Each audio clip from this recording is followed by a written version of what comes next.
শেরেবাংলা একে ফজলুল হক উপমহাদেশের এক অনন্য সাধারণ প্রজ্ঞাবান ও বিচক্ষণ রাজনীতিবিদ ছিলেন বলে মন্তব্য করেছেন বিএনপির ভারপ্রাপ্ত চেয়ারম্যান তারেক রহমান।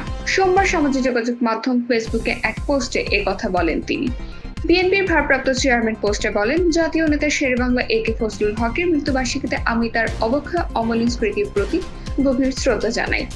তিনি দেশের গণমানুষের অধিকার আদায়ের লক্ষ্যে জীবনের শেষ দিন পর্যন্ত সংগ্রাম করে গেছেন।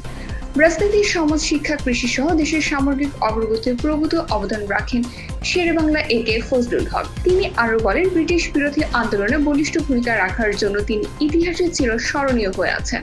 স্বাধীনতার চেতনা ও গণতান্ত্রিক বোধ দৃষ্টিতে তার অসামান্য অবদানের কথা এ দেশের মানুষ মন থেকে কোনোদিনই বিস্মিত হবে না। তার অসাধারণ ব্যক্তিত্ব, রাজনীতি প্রজ্ঞা ও দূরদর্শিতা আগামী প্রজন্মের রাজনীতিবিদের জন্য অনুসরণীয় হয়ে থাকবে। দেশ এবং জাতির কল্যাণ অবদানের জন্য ইতিহাসের পাতায় তার নাম স্বর্ণ অক্ষরে লেখা থাকবে।